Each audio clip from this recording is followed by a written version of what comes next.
Hello, welcome to Ferrell Swim Tech. My name is John Ferrell. This is the live stream show where I help you get faster at swimming by helping share my 15 plus minus years of competition experience and 12 years of private coaching experience. This is done at 5:15 in the morning. Hey, morning, Megan. So if my hair looks fantastic, that is because I literally just rolled out of bed to get into the garage in order to do this. So if there are some yawns, I do profusely apologize, but legitimately, this is the only time I can actually do this stream. So my basic background is I was a high school All-American swimmer, swam for Brigham Young University, and I have been a stroke technique private coach for over 12 years. I've worked with kids from learn to swim all the way up until professional triathletes. I can't say that I worked with a guy that has a pro card. Okay, you gotta flaunt your bona fides when you can. All right. So currently I am just a member of Team Zoot. I do not get paid to do this. Zoot sends me a freebie every once in a while as a thank you for doing this. Usually I ask very nicely and they say yes. But no, I am not employed by Zoot. But yes, I've met all the guys at Zoot. They're fantastic people. I love working with Zoot. So today's topic is going to be sprinting. Now, some of you may be thinking, why do I have to sprint? And then you have to think about your own specific discipline where you do sprints kind of frequently, whether it's strides for running, 440s on the track really fast, and then on cycling, I just finally busted into the 750 watts on a 30-second blitz the other morning on my lovely Garmin Flux S trainer. So yeah, we have to know how to sprint. We have to know how to move our body fast in order to stimulate all the muscles, tear them down so we can build them back up and get faster and faster and improve. Just remember this, the concept is basically how Lionel Sanders, he described it very well when he said, if you want to get good at push-ups, you can't just do 5 push-ups every day. You have to challenge yourself. You have to improve yourself. You have to keep going harder and faster. I mean, okay, not necessarily with push-ups, but we want to keep moving faster while we're in the water, and we need to take time to do short periods of high intensity that stimulates all the parts of the body, makes you improve, makes you faster. Now, let's kind of talk about a very important relationship between speed, our arm speed, and leg speed. In other words, our cadence, our turnover rate. We need to have a discussion between turnover rate and power/pressure. Because I know that all of us are trying to sprint. And I can guess that a lot of you, when you sprint, you just feel silly. You feel silly, because you're like, I move my arm super fast, I move my legs super fast, but I'm not going fast. When I go super fast, I'm going a 145 in my 100. What is going on? Why can't I get faster? Okay, so let's break this down a couple of ways. So first off, you got to understand pool sprinting is a different animal than open water sprinting, okay? Pool sprinting, in order to have a good time in a pool sprint, you need to have good turns, need to have good underwaters, okay? If you push off plowing water at the water surface, I can, like I said, I can go a 51 off the blocks with good underwaters, okay? I can go a 51.8. If I'm pushing off at the water surface and just pushing off, I'm probably going to be at least a minute, probably above a minute if I don't have any underwaters whatsoever. So you need to understand a good sprint time does involve flip turns, does involve underwaters. Okay, if you don't have either of those capabilities, it's going to be really hard to have a fast sprint time, because those are critical to a fast pool sprint. Okay, now, yeah, there's qualifiers. You can say, well, I go a 1:30 100 sprint, but I don't do flip turns. We don't really do that. We don't really put qualifiers on our sprint. Your sprint is what you do in the pool. It doesn't matter how you get there. It only matters that you get there. All right. So if you really want to do a good sprint, you got to have good turns. You got to have good underwaters. Okay. We're not going to talk about those in this episode. Okay. I am going to do some filming, and I will do a video about flip turns. Okay. 1 second. Because learning how to do a good flip turn really helps improve and I know I'm going off on a tangent here, I fully understand. Learning how to do a good flip turn helps your quality of swimming, just because you're able to come to the wall, pop the turn, pop off the wall, and you keep going. When you do an open turn with a touch and go, you have the temptation to stay there. You have the temptation to hold the wall, catch your breath, then go. We don't want to do that.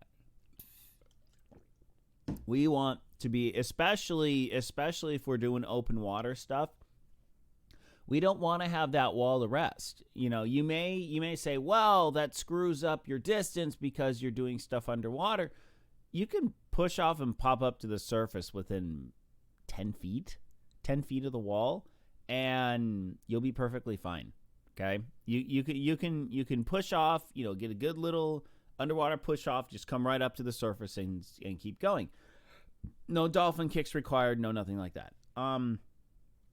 But a good underwater and a good turn is just going to make your life a lot easier. So that aside, how do we make our bodies sprint? So we need to look at this relationship between arm speed and power, because if you have a lot of arm speed, not a lot of power, you're going to be spinning your wheels. Okay, you're going to be just like a boat motor on dry land. You're moving, the prop is moving super, super, super, super fast, but there's nothing to catch.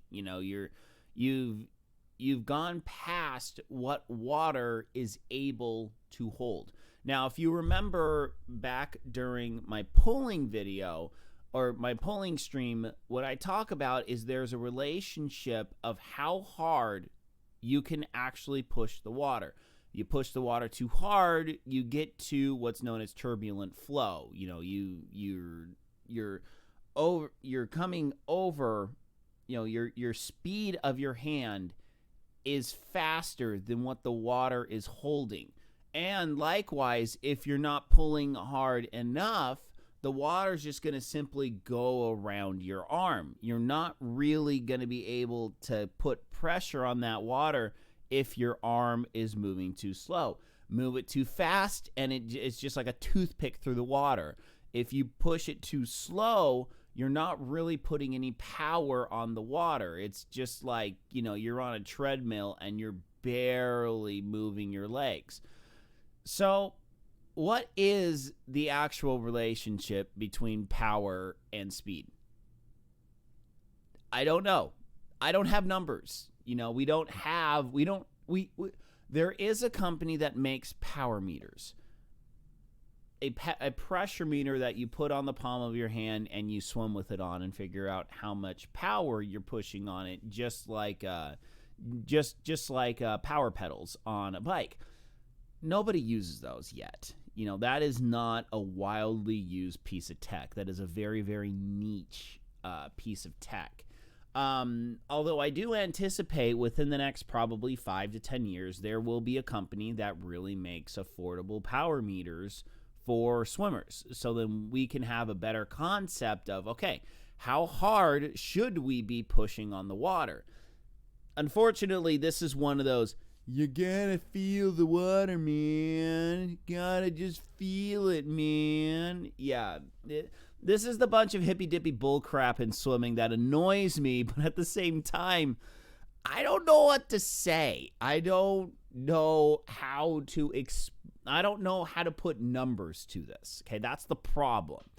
But the way that I can describe it is that you're basically throwing a Swiss ball under your body as hard as you possibly can.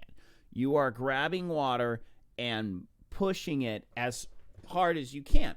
Now, I have a video of myself sprinting 100 freestyle, and I show this video quite frequently, but this video is the only one that I have right now.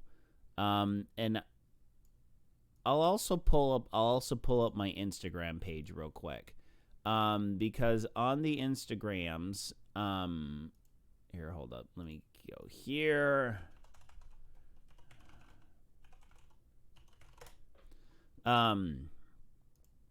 Because I filmed myself doing a sprint 25 the other day, to mock a certain individual from YouTube.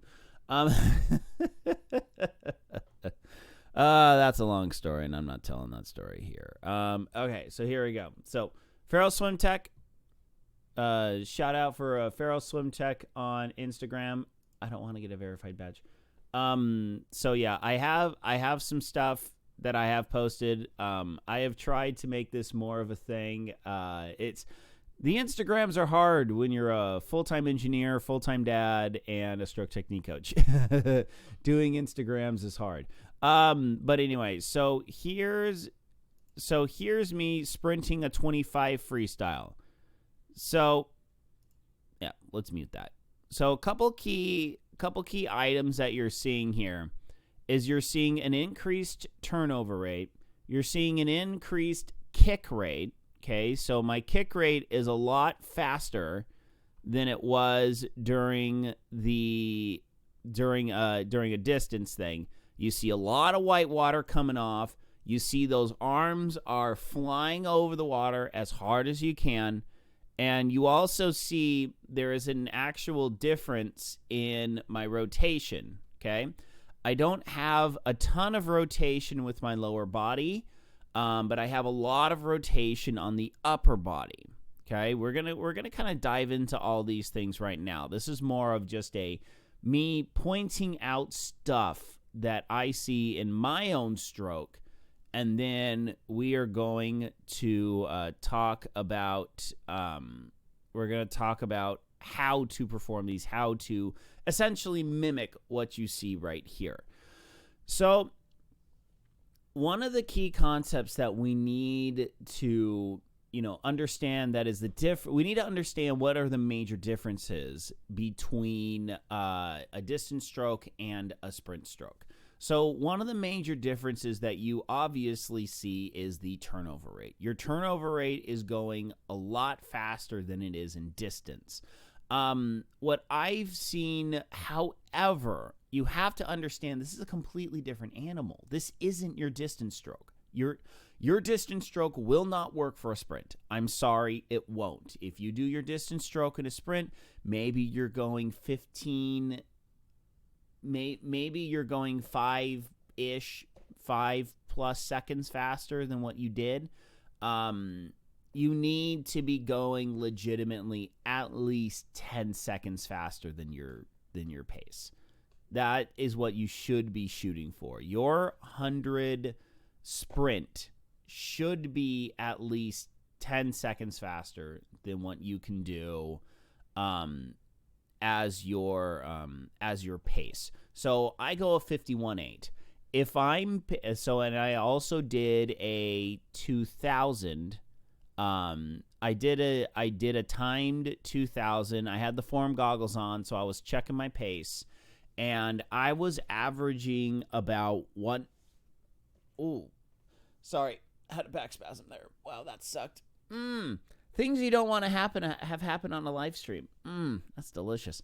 So I can go a 51.8 off the blocks. And my pace for a 2000 was a 115. Okay. So that's literally like 20 plus seconds faster than what I'm doing for a long 2000. Now, if I'm going 500, I can go 109s. I can do sub 110s for a 5. I'm going about 115 for a mile / 2000. Okay, so we'll blip that out. So there is a stark difference between how you sprint and how you swim distance. So let's talk about those. So number one, with the turnover rate, we need to have a different way that we actually rotate. Okay? Remember we talked about rotation last week, and one second. I swear I'm getting sick, and I'm super annoyed going into Thanksgiving week. Yay! So with our rotation for a distance stroke, we want to rotate from the upper body and the lower body. With sprinting, we actually mostly want to rotate with the upper body, and we're doing a shoulder-driven rotation rather than a hip-driven rotation, okay? So the shoulder-driven rotation, what we have to think is we have to think that we're boxers, okay? We're boxers and we punch and get back to our defensive position, all right? This is the mentality. Punch, punch, punch, punch, punch, okay? So we want to be able to push our hands out, grab water, and push it back as fast as we possibly can, okay? So it's like we're boxers, but we're reverse of boxers, where we're pushing forward, grab, and then increase the power of pulling it towards you, okay? So remember, this is up, push down, up, push down, up, push down, up, push down, okay? If you want, you can grab a band like I have here, and you can push down. I'll actually demonstrate right here.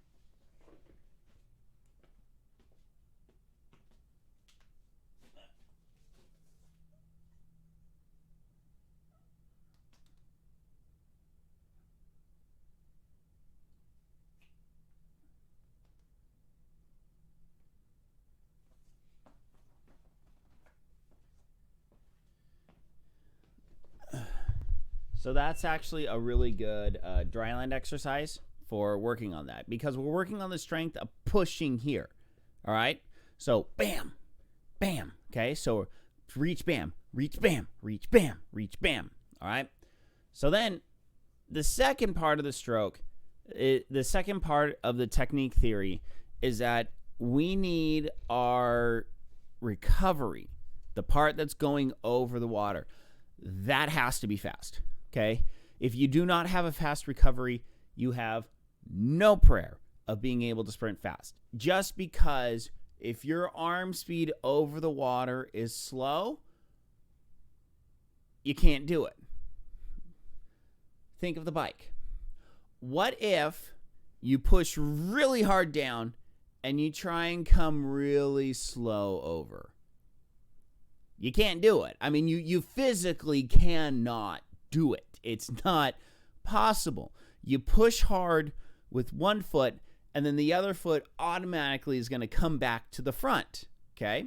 And if you're not firing on that foot as it comes back to the front, you're going to have a lag, and you're going to go, Yeah, it just doesn't work. So in swimming, we have to adopt that same mentality. We can't have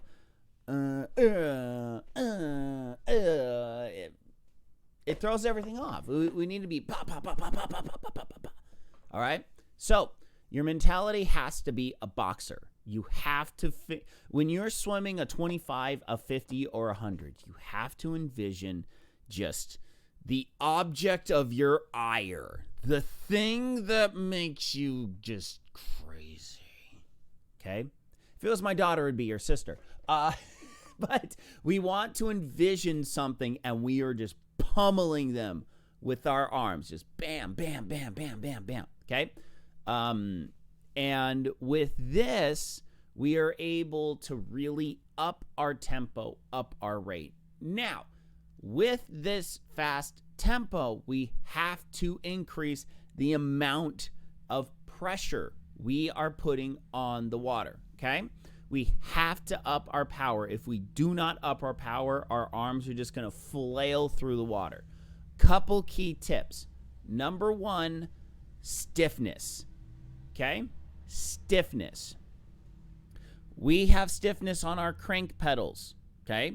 People that are very good at cycling, they buy fancy cranks that are able to withstand the amount of force that they are pushing down on the pedals.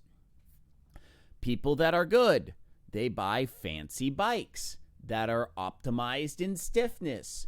So when they crank down on that pedal, the whole frame's not going to wobble and buckle. We need to adopt the same mentality for stiffness in the water. We need to make sure our arms are flexed, okay? On the Lionel Sanders Discord, there was a guy that was talking. He's just like, I can't get faster. I can't get faster. I was like, okay, develop stiffness, develop stiffness. He sent me his video. Yes, I'm going to plug the YouTube and the Rumble here quickly. But he sent me a video and he said, I just can't make myself go faster. And I see his arms and they're like, they're like spaghetti noodles going through the water. I'm like, okay, well, what are you doing? You don't have any stiffness in your arms. You have no platform with which to pull. Okay, now I've already talked about this greatly in depth back during the pulling video. So if you need a refresher, please go watch that video. You can watch it here on the Team Zoot Facebook page. I also upload it to the Rumble and the YouTube, okay? And we just talked about the Instagram, and any and all questions as well as in-person lessons, I'll explain that later. ferrellswimtech@gmail.com. Also, while I take a quick drink break here, just remember this is a live stream. If you have any questions on this whatsoever, please throw it in the comments. Also, shout out to Noon. So with stiffness, how do we get the stiffness? Just quick refresher. Flex the muscles, you have stiffness. That's it. It's easy. Very easy. Very easy, but very hard to pull off in a sprint. You're going to get tired because the increased speed is going to lead to an increase of pressure on the water. Okay? Increased speed, increased pressure, increased increased muscle recruitment, okay? You are going to be expending a butt ton of energy in this, okay? And everything is just, okay? So you need to mitigate. So there's going to be a thing. Flex too hard, your muscles are just going to be like, okay? So there, hold on, we got Street Sweeper rolling outside here, and it's very distracting to me. The joys of living with ADHD. So did he just park? I think he just parked. Okay, so with stiffness and, flexing the muscles, it's going to take a bit of messing around. It's backing up? This is the weirdest I've ever heard the Street Sweeper go, because our Street Sweeper goes every Wednesday, but usually he goes like well before 5:40 in the morning. This is you're gonna have to play around with this. Okay, I gotta shut this door. I'm sorry.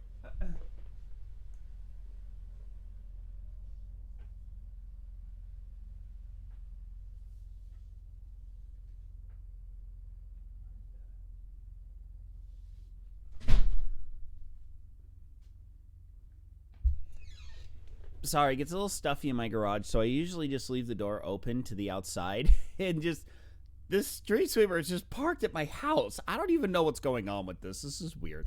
So with sprinting, though, you're going to have to play around with this whole concept of flexing muscles and making the speed go faster.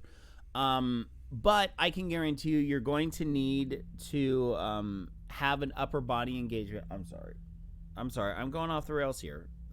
This is if you're a longtime fan of this show and or my Twitch/Rumble streams, you kind of know things can and will go off the rails. So we need to be willing to play around with this. Okay, you gotta play around with your arm speed. You gotta play around with how much flex you're putting on the water. You're going to have to find your happy medium. I can't tell you what that is. I mean, I can give you some ideas, but odds are I'm probably so much faster than most of you all that you're just like, how does he go that fast? But so I can give you tips. I can give you ideas. Honestly, if you want me to evaluate you on an individual basis, this is where I'm going to plug my lessons and my virtual technique stuffs. ferrellswimtech@gmail.com. I offer both in-person lessons as well as online lessons. Online lessons is you send me video of yourself doing swimming, and I will critique it and set it up on a split screen, just kind of like what you see here, and I upload it to YouTube and Rumble.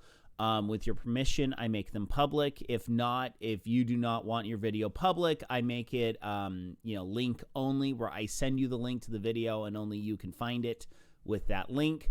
And then in-person lessons, I operate out of Glendora, California. So yes, if you're a California guy, I live right near the base of GMR. I've never ridden it. I haven't ridden it since a high schooler because I had a bad experience. And so I don't go biking in the mountains ever. This is where my bike sits, here all the time. I'm boring. Yes. I also stream, on Rumble. I stream my bike workouts on Rumble. It's actually really fun. But yes, in-person swim lessons, out of Glendora, California.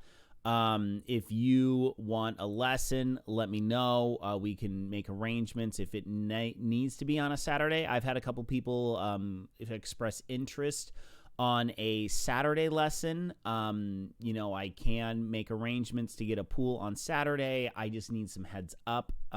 So if you're wanting to do that, ferrellswimtech@gmail.com.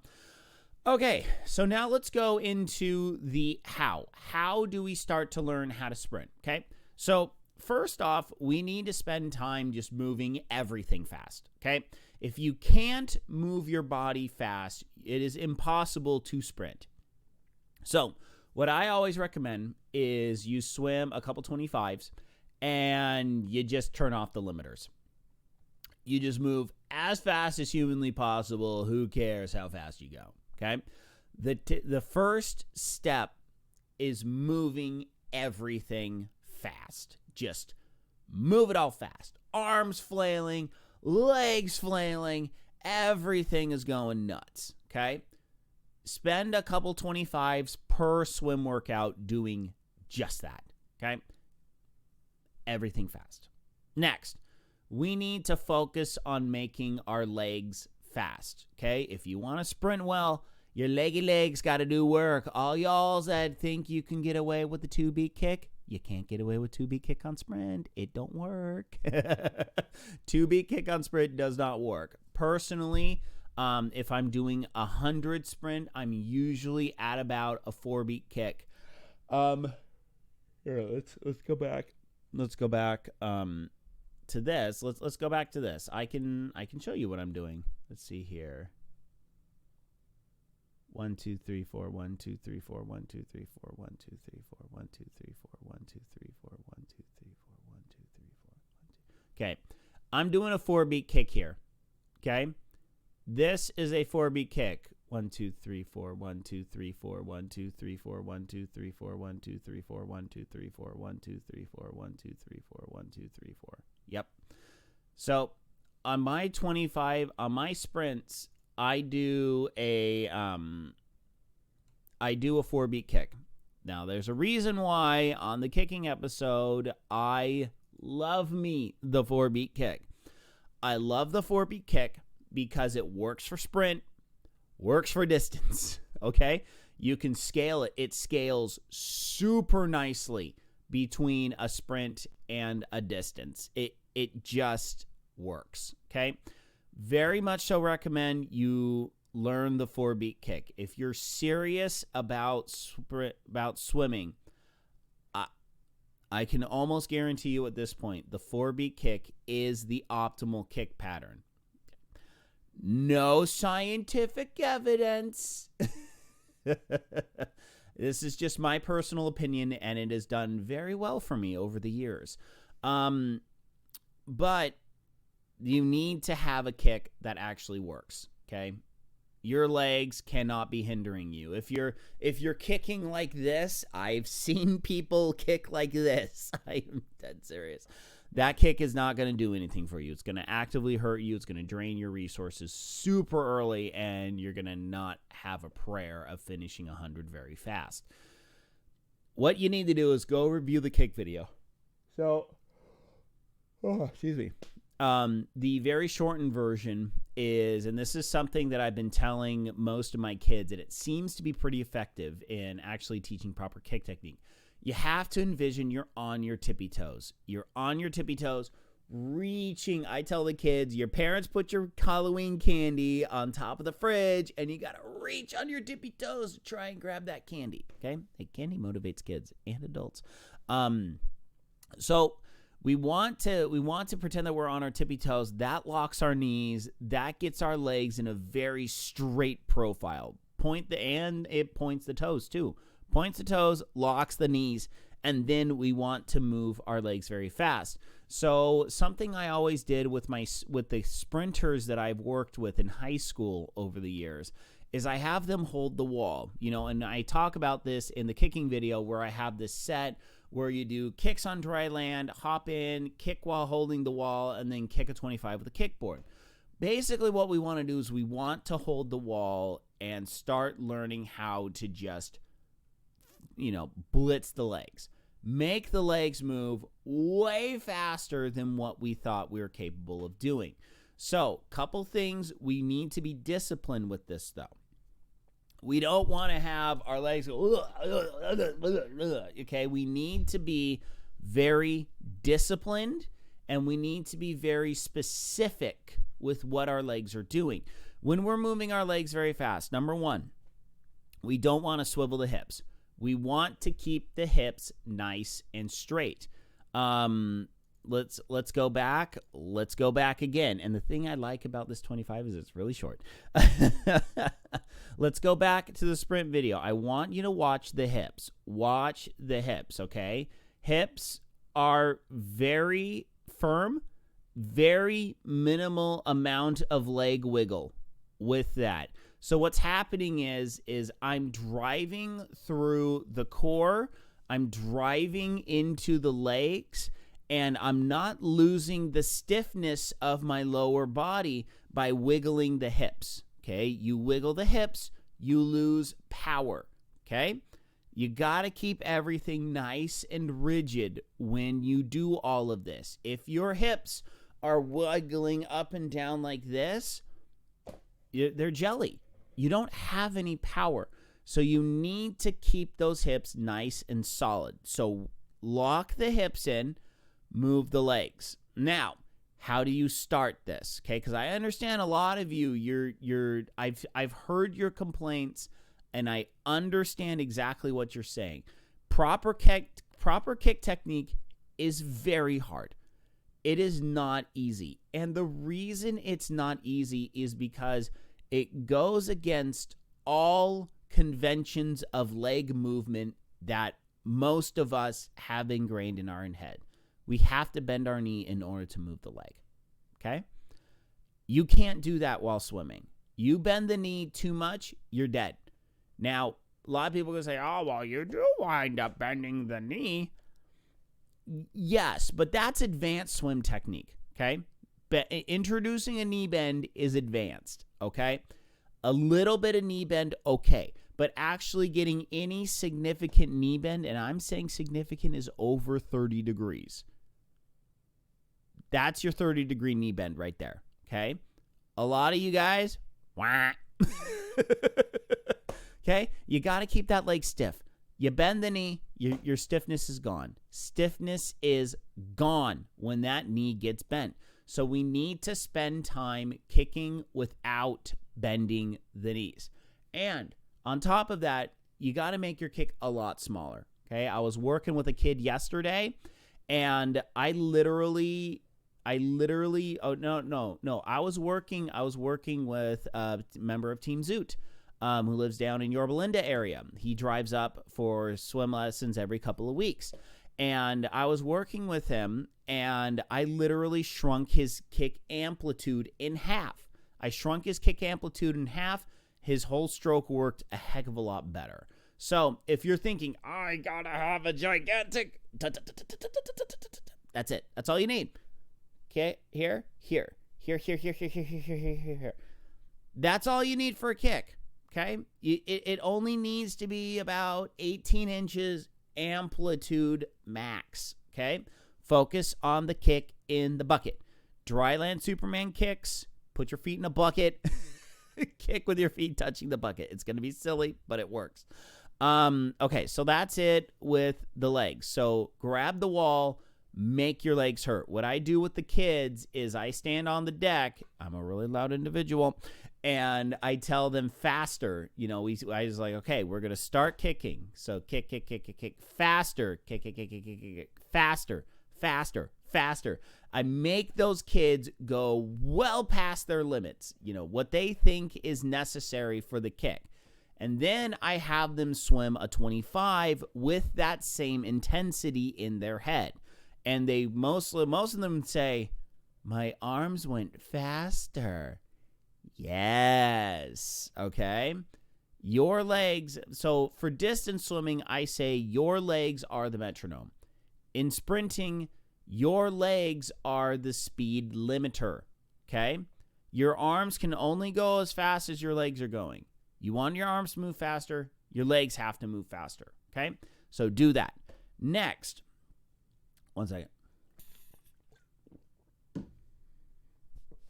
Next, we need to start learning how to push water with more pressure. Review the pulling video. Please review the pulling video. The reason why most of you are not sprinting very fast is because you're not pulling a lot. You're not pulling. You have no platform with which to push on. Okay, you're basically trying to push a bike pedal with a toothpick. Okay, you're trying to push down with a toothpick, and most of you, your elbow sags, your hands come up, and they kind of float like this. You don't have a platform with which to pull. Okay, so review the pulling video, practice the technique. Grab the water, push it to your belly button. Grab the water, push it to your belly button. Do the dry land exercises. Tai Chi it out. When this has everything to do with Daniel-san and the Karate Kid. Okay? If you don't practice it slow, you have no prayer of doing it very fast. Okay? You have to work on the technique.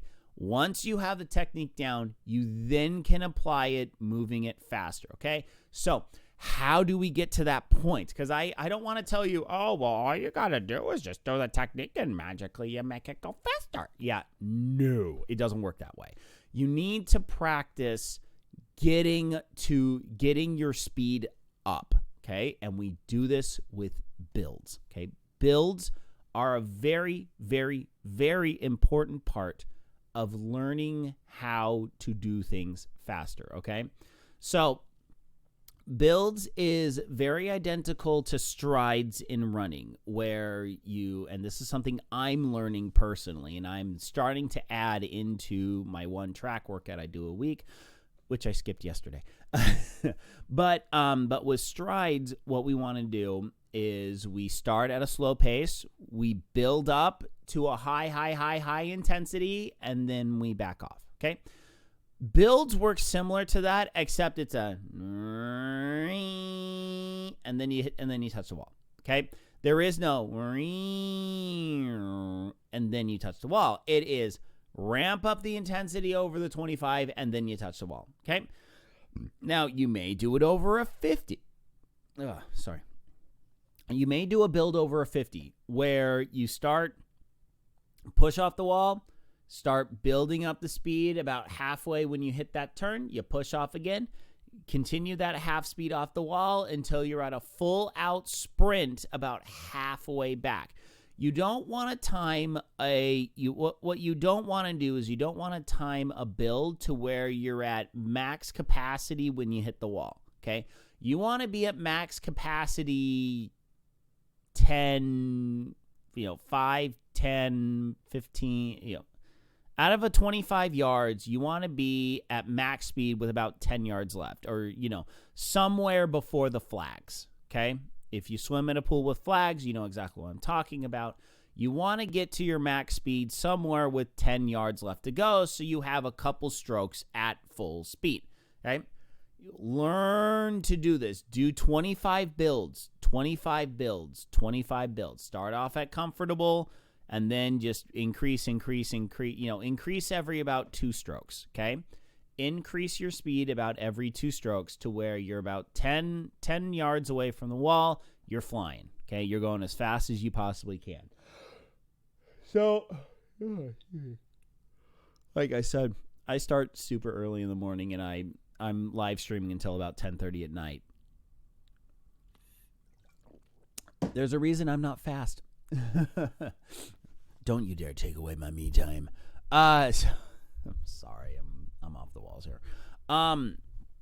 So with builds, we need to practice getting into that whole I am sprinting thing.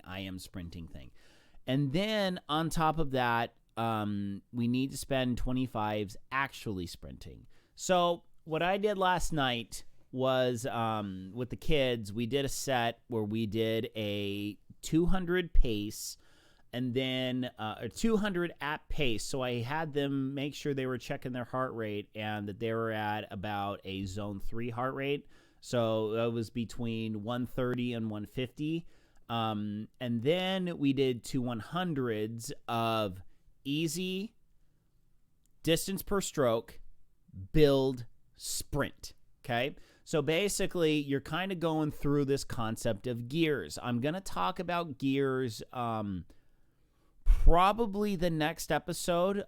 This is really going to be geared more towards the sprint and Olympic distance. For a full Ironman distance, there's not really gears. Gears are a lot more simplified, especially when you go over the mile. But we'll discuss that next week. We're going to talk about race theory, race crafting, how to craft your ideal race pace, and how do we translate that into our training and this concept of gears. How do we split up a race? How did I do my races in college? The 500 freestyle was my third event. And I won a 4:36 in the 500. So how was I able to do that? So we'll talk all about that next episode.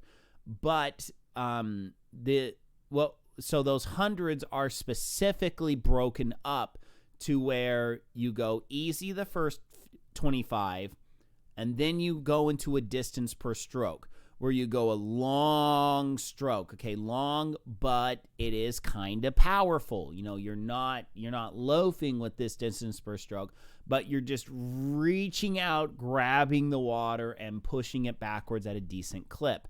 And then after that, you do a build. So then you take that distance per stroke tempo, and then you increase the tempo over the 25 to where when you hit the wall, you are sprinting. You hit that turn, you come out, and you blaze the last 25 back to the wall where you started, okay? That is how you do it. Now, if you're in a 50-meter pool, split it up into 25-meter segments. Go halfway. Most pools probably have some sort of a halfway marker underwater.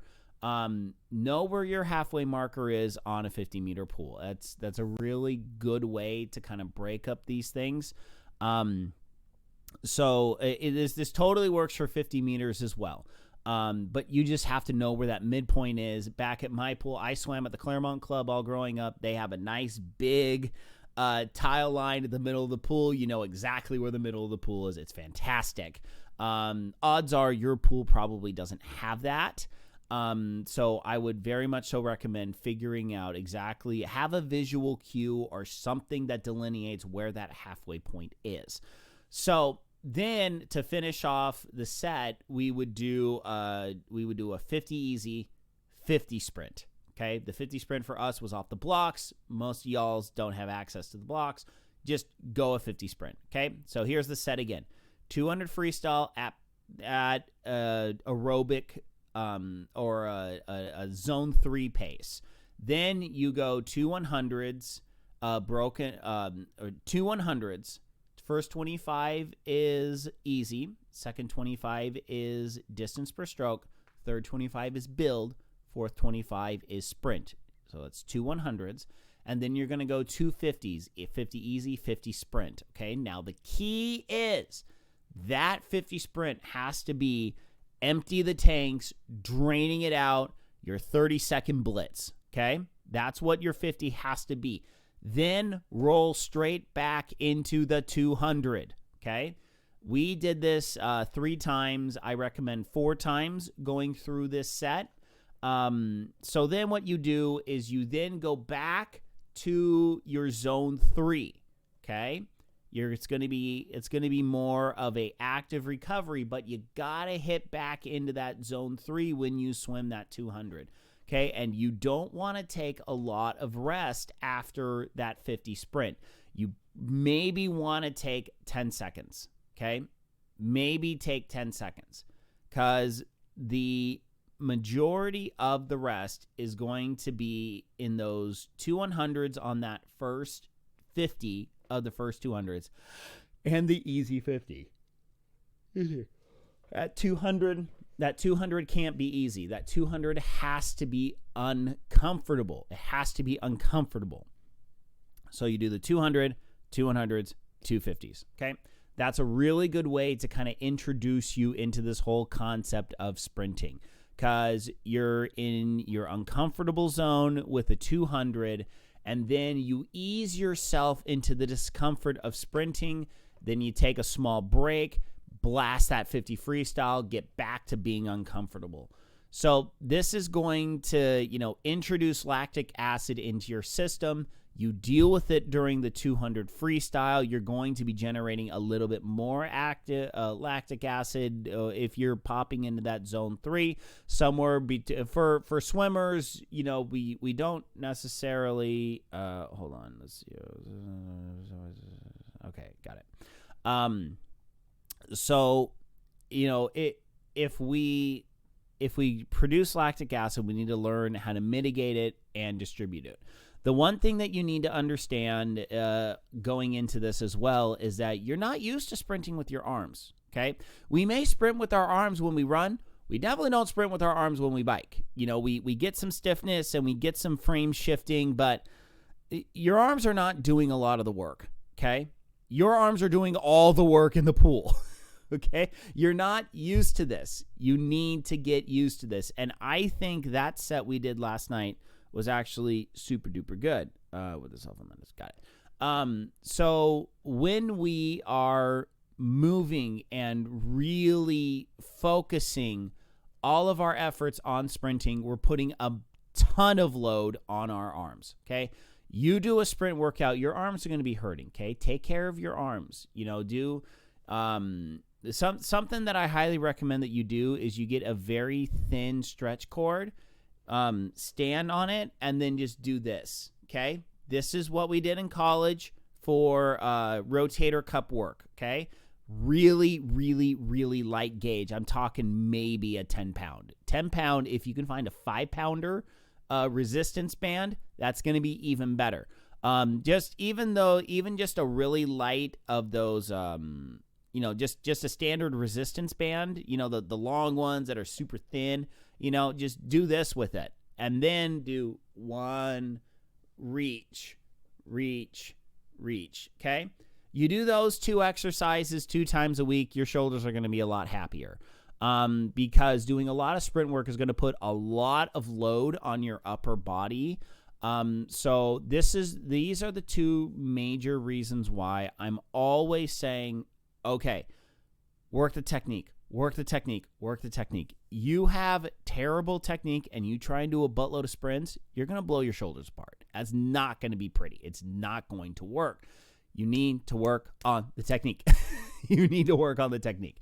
You need to work on the technique, but you need to experiment with the sprints. You have to view the sprints as an experiment. It's not a known science. It's not something that's very beginners friendly. You're going to have to play with it. You're going to have to be frustrated. Sprinting is a ungodly frustrating experience. It is absolute controlled chaos because your whole body is flailing around, but you have to control the flailing in order to get the power. Okay. So now let me talk about kind of this benchmarks. In terms of benchmarks, what should you be working on at what benchmark? Okay. So now I'm only talking about your max 200, okay, or max 100, okay. Number one, if your fastest 100 is 145 or slower, you need to work on your technique. You need to spend legitimately 90% of your time working on technique.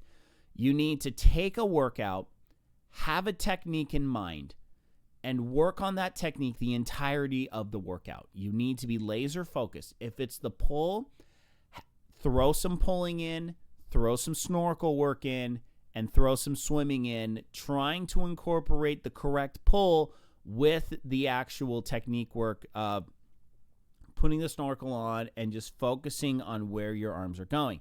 If it's kick, do the kick routine that I outline in the kick, okay? Because if you don't have the building blocks, you have no prayer of going faster, okay?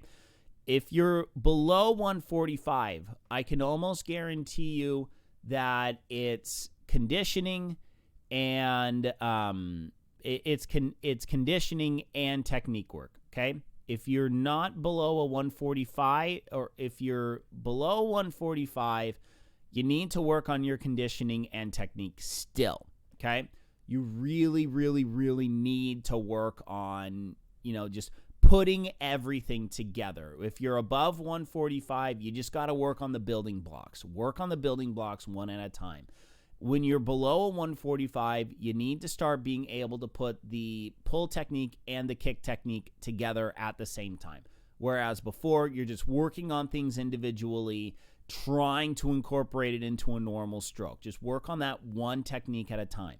When your 100 time is between a 145 and a 130, that's when you need to start focusing on one upper body and lower body technique during the workout, okay? You don't need to shift. You can shift away from the laser focus on the technique in terms of drills, hyper focused on certain aspects of the stroke.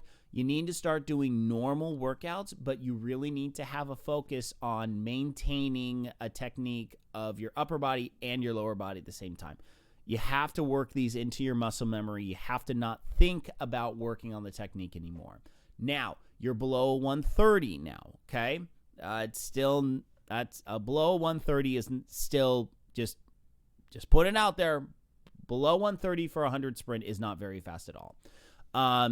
What do you need to do when you're below 130? You need to start working on your power, and you need to start working on your turnover rate, okay? That's when you really need to start combining your power and turnover rate and really getting that stiffness involved. When you're above a 130, your sprints just need to be, you move your body as fast as possible. Don't worry about how fast you're going. You need to worry about the intensity. You need to have the intensity. You have to make your body kind of hurt. When you're below 130 and you're really wanting to push that time down, then you got to get serious about the stiffness, okay?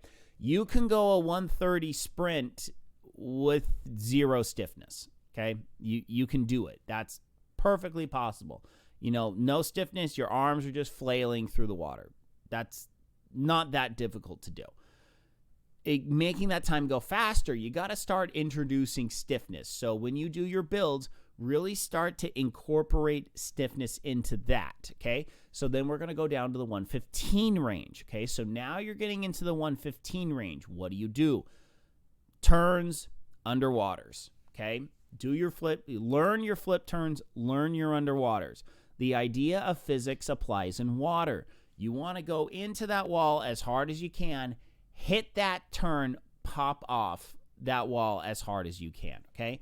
Turns, streamlines. Turns, streamlines. You want to go below that 110. You want to go below 105. You got to have a flip turn. You got to have a streamline, okay? Up until the 115 range, you don't necessarily need to care about that. You know, it's so the 130 to 115 is more about building power, building stiffness, moving everything super fast with the stiffness, okay? When you go below 115, you got to start really doing the turns, really doing the streamlines, okay? Now you're going to be going down to the 105 range, okay? Now, I've met people that are super frustrated. They cannot get under the minute to save their life, okay? Going a sub-minute 100 freestyle kind of puts you in the, okay, you can kind of sprint category for adults, okay? For teenagers, for teenagers, if you're going a minute, you're not cutting the mustard. You're like total JV, junior varsity territory. You're not on varsity if you're going a sub-minute 100 freestyle, okay? You need to, you need to at least be in the 52, 51, 50 range in order to be considered a decent 100 freestyler. So when you're going sub-minute though, you need to start really making your body hurt. Okay, you have to be willing to make your body hurt on a continual basis, because going under the minute is going to put you in a zone you're not comfortable with. That's the zone where you're going absolutely 1000% completely to jelly. Okay, it is a mental game. You got to push hard. You got to push through what you think you can do. Okay. You need to basically have arms of jelly and legs of jelly by the time you hit that wall after the 100, okay? If you are hitting that wall, and I keep repeating myself to emphasize this, because I know there's a lot of people that do these sprints and they get to the wall and they're like, oh, okay. You can go a lot faster, okay? You can go a heck of a lot faster than you just went. So overall, so that's going to get you under the minute. And then from there, it's just going further underwater, getting a much better dolphin kick. A couple things to really help you. Number one, learn a good dolphin kick, okay? If you're trying to get under the minute, you got to have a good underwater dolphin kick. So let me pull back up. Let me pull back up this. I want you to watch the underwater dolphin kick. 1, 2, 3, 4, 5. Okay? I get about 4 dolphin kicks off the wall. All right? So underwater dolphin kick is a technique you must learn if you want to go a sub-minute 100 freestyle. I can almost guarantee you don't do a good underwater dolphin kick, you're not getting under that minute mark. Okay? So I went a 13 here. So 13, 26, 41. Oh, update. Okay. I can't count. 2, 3, 4. Okay, yeah. So if I hold this pace, I'm going to 51. All right. I'm in the 51 range if I can hold this pace for 425s. So, or maybe I don't. 3, 6, 9, 12, 40. Okay, that's about a 52. Okay, so that's about a 52. I can do math. That's about a 52 if I hold this pace for an entire 100. Okay, probably right now I probably can't.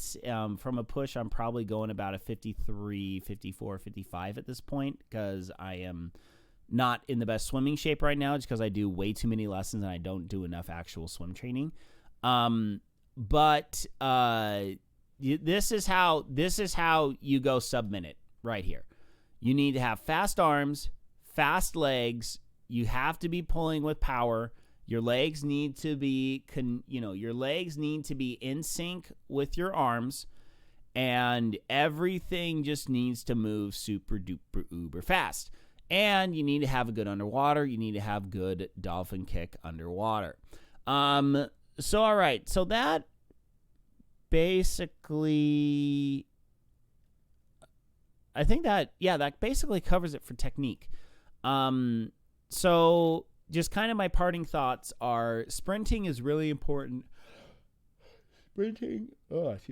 Sprinting is really important to swimming distance. You need to be able to move fast in order to move your average pace up faster. This is the whole idea of doing track workouts, okay? If you just run every day, nice and easy, you're never going to go fast because you're not training your body to move faster. You're not training your body to push with power. In the pool, we got to sprint to teach our body how to push with power. So the relationship is you learn how to push with power, you push your 100 free personal best up. Next, you use that feeling of the sprint, back it off, and then push up your tempo faster. Become accustomed to that. You're then going to be stronger to get your 100 PB up. And then you're going to push with harder tempo, bring your distance up, okay? It's kind of a ladder rung, one arm on one and then the other arm and then the other arm and then the other arm. So you're incrementally making both of these faster. Sprinting is going to push you to the promised land. You got to take some time and do sprints. Do a couple sprints every single workout. Even if it's a recovery workout, do some builds. Do a couple builds. Just like strides, not going to kill you. But it's good to keep practicing because especially a lot of you don't have a lot of time in the pool. Okay? You can get a lot more time running. You don't have a lot of time in the pool. You got to spend a little bit of time each time making your body know how to go faster. So, all right. So that is basically it for the episode today. Make sure ferrellswimtech@gmail.com, ferrellswimtech on Instagram. I just showed you the Instagram back on that side of the screen. ferrellswimtech at YouTube. All of my past episodes are there. I think I need to upload 2 of them. And then same on Rumble as well. I live stream to Rumble most nights. I do video gaming, currently playing MechWarrior, Mario Wonder, and Ghostbuster Spirit Unleashed. Check out the Ferrell Swim Tech Rumble. Frito Bandito Taqueria Gaming is the channel, or Taqueria Gaming. I like tacos, and I'm fluent in Spanish, so I have a good time.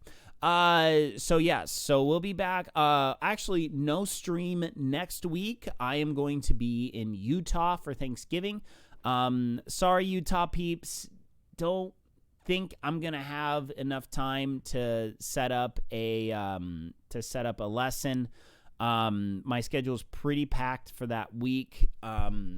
But yeah, I promise next year when I'm up in Utah, I will make sure I have some time for if anyone lives in the Salt Lake area, we can get together and do a lesson. Yep, that's going to be it for me. If you like what you see here, please, if you're on YouTube or Rumble, please hit that follow button. Please hit the like button. Leave a comment. I check the comments, especially here on Facebook. I have full access to the Team Zoop page, for better or worse. And I check the comments. So leave a comment if you have any questions about sprinting. I will respond to them. Yeah, that's about it for me. So like I said, next episode is going to be more race pace crafting. We're going to get into the whole concept of what should your race pace be? How do race paces differ between all of the different distances? What can I do to make my race pace faster? How do I train, and how do I find my ideal race pace? That's going to be the next episode. So thank you all so much for tuning in. Always email ferrellswimtech@gmail.com. Any questions whatsoever, I am more than happy to answer them. I have been getting a couple emails from different members of Team Zoot, and it has been a delight to talk to you all. So keep the emails coming. Thank you very much for tuning in. Keep training. Please don't get frustrated. Swimming is tough. It is annoying. I understand. I'm here to help. So until later, my friends, have a great rest of your day. And until then, good night, Isaiah Norris. Wherever you are, I'm out of here. Goodbye, everyone. Goodbye.